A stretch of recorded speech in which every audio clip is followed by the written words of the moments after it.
Olá, povo amado de Deus, paz e bem. Este é o nosso encontro. O evangelho de hoje ensina em um dia muitíssimo especial para toda a família franciscana do mundo inteiro e para a igreja. Hoje é dia de Santa Clara de Assis, que eu posso chamar carinhosamente a minha mãe, Santa Clara. Quero convidar você a abrir a sua Bíblia em Mateus capítulo 18, do versículo 15 até o versículo 20. Eu não vou ler todo o texto, vou ler apenas alguns versículos, porque eu quero meditar o Evangelho encarnado na vida de Santa Clara. Então, a partir do versículo 19, diz assim: De novo eu vos digo, se dois de vós estiverem de acordo na terra, sobre qualquer coisa que quiserem pedir, isso vos será concedido por meu Pai que está nos céus. Pois, onde dois ou três estiverem reunidos em meu nome, eu estou ali no meio deles. Palavra da salvação, glória a vós, Senhor.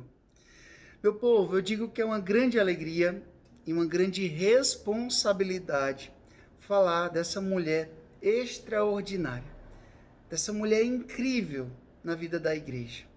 Eu quero falar sobre Santa Clara de Assis. Santa Clara, ela nasceu em 1193, 1194, não se sabe ao certo, ali no século XIII, em Assis, na Itália. E ela era filha de Ortolana e o seu pai chamava-se Farvarone. Santa Clara, ela era de família nobre, então ela era uma menina muito rica. E sua mãe era muito católica, seus pais eram muito católicos e desde cedo a educaram na fé. E os biógrafos falam que desde pequena ela tinha uma piedade exemplar. Quando Clara cresceu, uma menina lindíssima, claro que os seus pais logo queriam arranjar para ela um bom casamento. Mas ela resistia firmemente, porque ela já alimentava no seu coração o desejo da vida religiosa. Quando ela ouviu falar de tudo o que tinha acontecido na vida de Francisco, o filho de Pedro Bernardone, que foi para a guerra, voltou, depois foi para a guerra de novo, ali no caminho da guerra, lá em Spoleto, ele teve um sonho em que Deus perguntou para ele: Francisco, convém obedecer a Deus ou aos homens? E ele disse: a Deus. Pois então volte.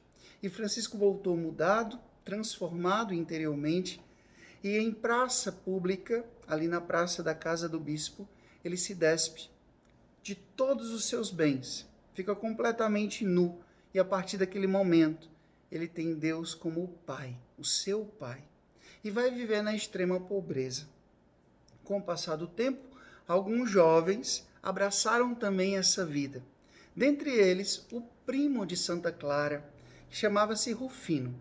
E foi exatamente este que, depois de já fazer parte do grupo de Francisco, falava muito de Francisco para Clara e falava também muito de Clara para Francisco. E foi exatamente ele, que a tradição nos diz que favoreceu esse encontro. Então, Clara se encontra com Francisco e dessa amizade espiritual nasce esse encanto e esse desejo que Clara tinha no coração de assumir também aquela vida que Francisco levava, que os seus irmãos levavam. A vida na extrema pobreza, a exemplo do Cristo pobre. Então, o que acontece? Em uma missa de Ramos, em 1211, Clara vai para a missa com roupas lindas, nobres, e ela recebe da mão do bispo uma palma de oliveira.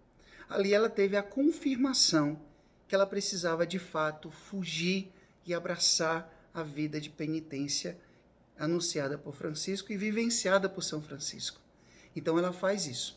Ela foge de casa e vai ao encontro de Francisco e os frades lá na Porciúncula, na igrejinha de Santa Maria dos Anjos. Ali os irmãos a acolhem em uma solenidade.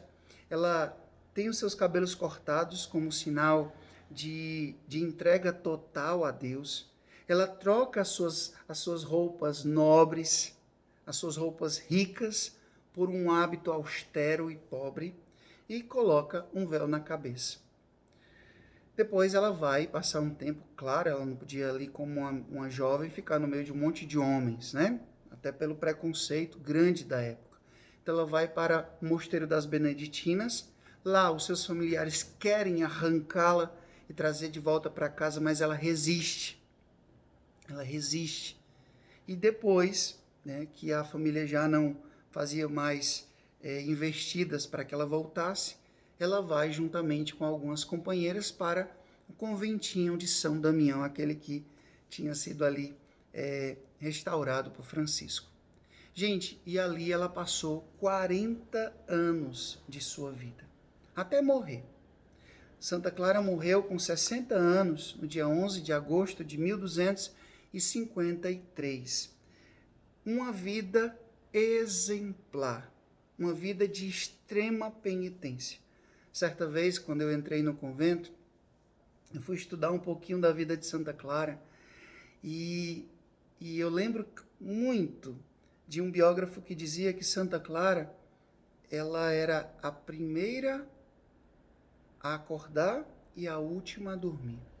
Para vocês terem ideia, Santa Clara, ela levava uma vida de penitência tão radical que certa vez São Francisco, que era muito austero também, corrigiu Clara, porque ela praticamente não comia, passava a noite toda em oração, né?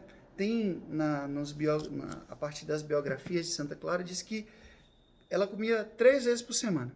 Olha isso. E vivia uma vida de extrema penitência, virtuosa ao extremo. Isso encantava todas as outras irmãs.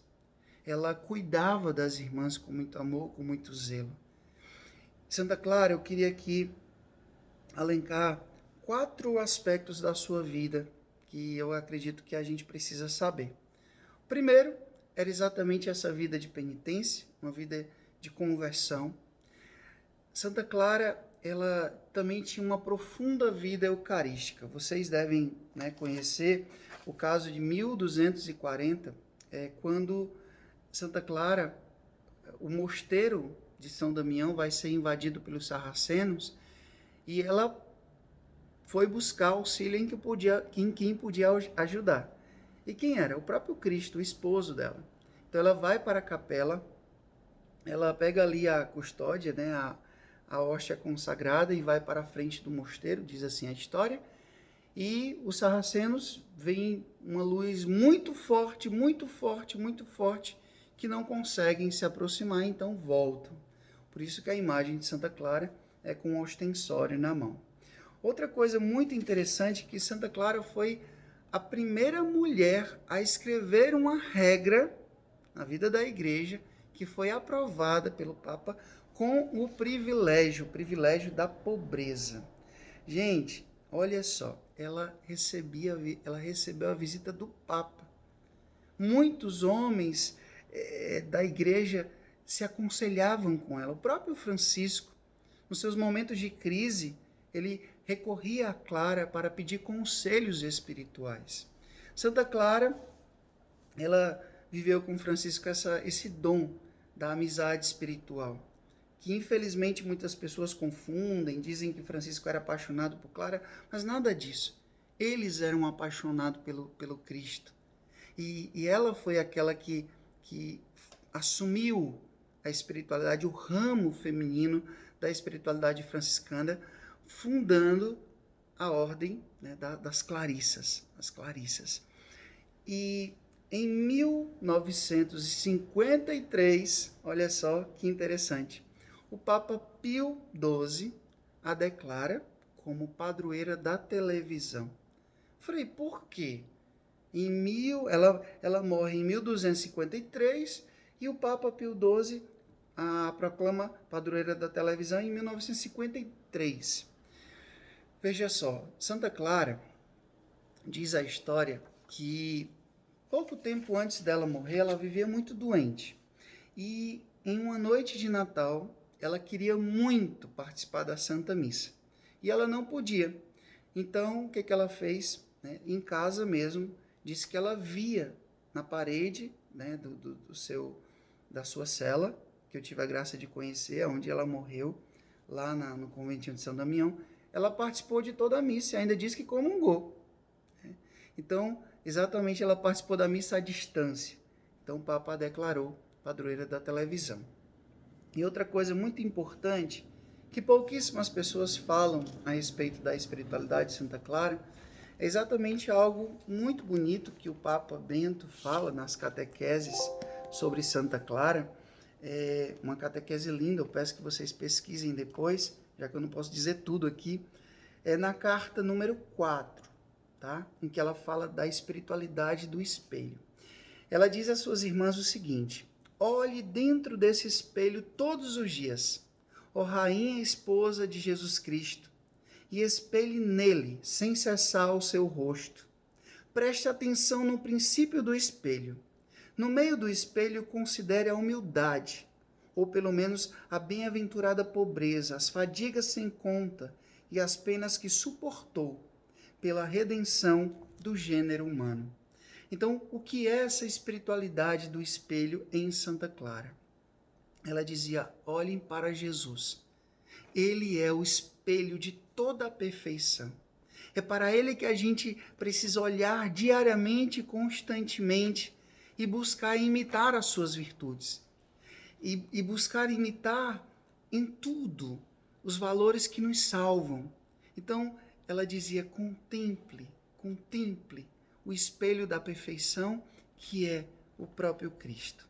Então, nós podemos fazer isso também no nosso dia a dia. Gente, eu teria muitas coisas a dizer sobre Santa Clara, mas eu recomendo, existem livros, existem filmes, existem muitos vídeos também que você pode pesquisar, muitos, inclusive essa catequese do Papa Bento, que é maravilhosa, bem resumida, mas muito profunda. Mas conheça mais a vida dessa grande mulher, dessa grande santa, que clareou o mundo e ainda clareia. O seu brilho, mais de 800 anos depois, é forte na vida da igreja. Então, peçamos à nossa Santa Clara a sua intercessão. O Senhor esteja convosco, Ele está no meio de nós. Que Deus Todo-Poderoso vos abençoe pela intercessão de Santa Clara. Eu vou dar essa bênção aqui com a relíquia de Santa Clara que eu tenho aqui, que você possa pedir uma graça especial a ela neste dia. Que Deus Todo-Poderoso te abençoe pela intercessão de Santa Clara. Deus que é Pai, Filho e Espírito Santo, paz e bem, e viva a Santa Clara de Assis.